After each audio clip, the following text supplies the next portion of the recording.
తీసుకువచ్చి మరీ పాలన చేస్తే మీ బిడ్డ ప్రభుత్వం ఎప్పుడూ జరగని విధంగా లంచాలు లేకుండా వివక్షలు లేకుండా పూర్తిగా కట్టడి చేసి ఎంతో కష్టపడితే ఇవ్వగలిగింది సంవత్సరానికి 75,000 కోట్లయితే మరి ఇవాళ చంద్రబాబు నాయుడు గారు చెప్తా ఉన్న హామీలు ఇప్పటికే 1,40,000 కోట్ల రూపాయలు దాటుతా ఉన్నాయి అంటే ఇక ఆలోచన చేయండి.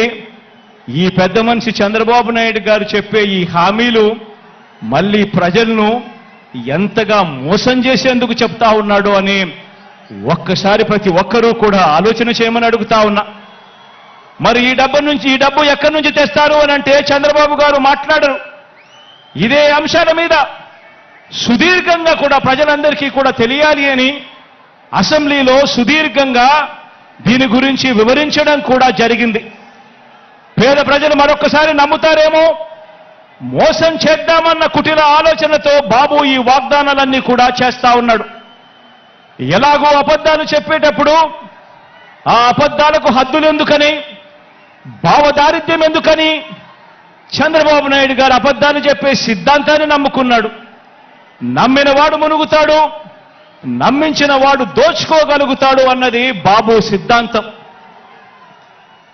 బాబు మేనిఫెస్టో ఏ ఒక్కరైనా కూడా నమ్మటం అంటే బంగారు కడియం ఇస్తానని చెప్పి ఆ పులిని నమ్మినట్టుగానే ఆ కథలో పులిని నమ్మినట్టుగానే ప్రజలందరూ కూడా మోసపోతారు అని కూడా ఈ సందర్భంగా తెలియజేస్తా ఉన్నా.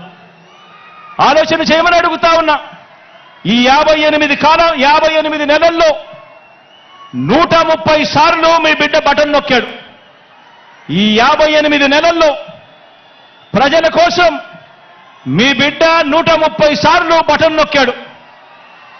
దాదాపుగా 2,70,000 కోట్ల రూపాయలు డీబీటీగా నేరుగా నా అక్క చెల్లెమ్మల కుటుంబాల ఖాతాల్లోకి నేరుగా పంపించాం.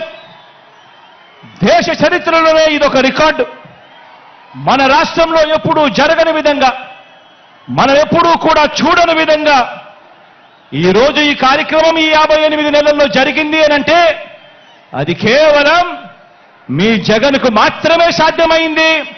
అది కేవలం వైఎస్ఆర్ కాంగ్రెస్ పార్టీకి మాత్రమే సాధ్యమైంది అని కూడా చెప్పడానికి గర్వపడతా ఉన్నా.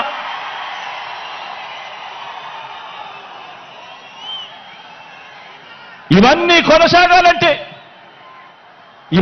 కొనసాగాలంటే ఈ ప్రయోజనాలు అందుకున్న ప్రతి ఒక్క కుటుంబం, ప్రతి ఒక్కరూ కూడా మనకు స్టార్ క్యాంపెయినర్గా వీళ్ళందరూ కూడా కుటుంబాలు బయటికి రావాలి. వారు ఓటు వేయడమే కాకుండా 100 మందికి చెప్పి ఓటు వేయించాలి. ప్రతి ఒక్కరూ కూడా ప్రతి ఒక్కరి దగ్గరికి వెళ్ళి ఓటు వేయించడమే కాకుండా ప్రతి ఇంట్లోనూ కూడా చెప్పాలి. పొరపాటు జరిగితే పేదవాడి భవిష్యత్ అంధకారం అవుతుంది అని చెప్పి ప్రతి ఇంట్లోకి వెళ్ళి చెప్పాలి. ప్రతి గ్రామంలోనూ వెళ్ళి వివరించాలి. పార్టీ కార్యకర్తలు, నాయకులు, అభిమానులు, వాలంటీర్లు మీ పాత్ర ఎంతో కీలకం. ప్రతి ఇంటికి, ప్రతి పేదకు, ప్రతి ఓటరుకు ఈ ఎన్నికలు ఎంత ముఖ్యమో ప్రతి ఒక్కరూ కూడా వివరించాల్సిన అవసరం ఉంది. ఈ ఎన్నికల్లో వేసే ఓటు వచ్చే 5 సంవత్సరాలలో వారి భవిష్యత్తును ఎలా మారుస్తుందో వివరించటం చాలా అవసరం. 2019 ఎన్నికలకు ముందు మీ జగన్ ఒక మాట చెప్పాడు, గుర్తుందా? 2019 ఎన్నికల ముందు మీ జగన్ ఒక మాట చెప్పాడు. ఆ మాట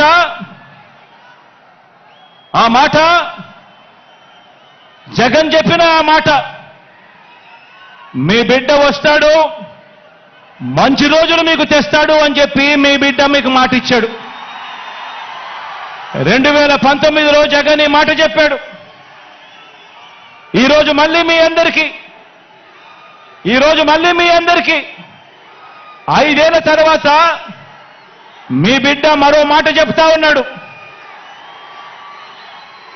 నేను చెప్పే ఈ మాటను ప్రతి ఊరిలోనూ చెప్పండి, ప్రతి ఇంట్లోనూ చెప్పండి, ప్రతి గడపకు వెళ్ళి చెప్పండి ఈ మాటను.